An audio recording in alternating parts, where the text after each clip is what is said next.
எங்க பராசக்தி வந்தா நம்ம படம் நட்டுக்குன்னு போயிடுமோன்னு பயப்படுறவன் தான் பேனரை கிளிப்பான். கிளாஸ் கொடுக்க கூடாது. நான் சிவகார்த்தின் எங்க வானவேல் போட்டீங்களா வந்துட்டீங்களா?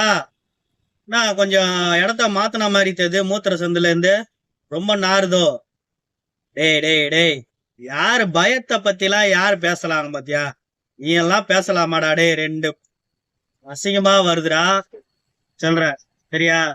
உண்மையாவே ஆம்பளையா இருந்தா நீ வெளிய வந்து, நான் எத்தனையோ வாடி வீடியோ சொல்லிட்டேன், ஒரு ஆள் முன்னாடி நீ பேசிடுறா சரியா? நீ பேசிடுறா, நான் ஆம்பளைன்னு நான் ஒத்துக்கிறேன். பயந்தாங்கோலிங்க தான் பேனரை கிழிப்போம் அதை கிழிப்போன்ட்டு சொல்லுவாங்கன்னு விஜய் ரசிகரை நீ சொல்ற. சரிடா, நாங்க பயந்தாங்கோலியாவே இருக்கட்டும். நீ தான் கொத்த ஆம்பளை தானே, வெளியே வாடா.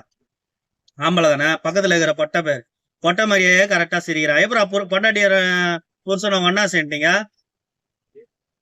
வரதட்சணை எல்லாம் கொடுத்துட்டாங்களா?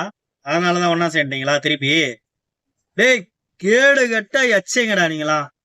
யூ மூத்திர சந்துல கூட என்னதான் பண்ணுவீங்களோ தெரியல, ஆனா மூச்சு பிடிக்க பேசினீங்க அண்ணா. பேசுங்கண்ணா எல்லாம் பேசுங்க. உலகத்துக்கே தெரியும் தளபதி படம் எப்படி வரும் எப்படி போவோன்ட்டு. எதுக்கு நக்குறீங்க, நாக்கு போட்டு நக்குறீங்களோ, பணம் வாங்கிட்டீங்களோ, அந்த படத்தை மட்டும் பேசுங்க சரியா? படத்துக்கு இடத்துக்கு வந்துடாதீங்கடா, வச்சிடலாம் மாட்டோம் சரியா? பயப்படாதீங்க.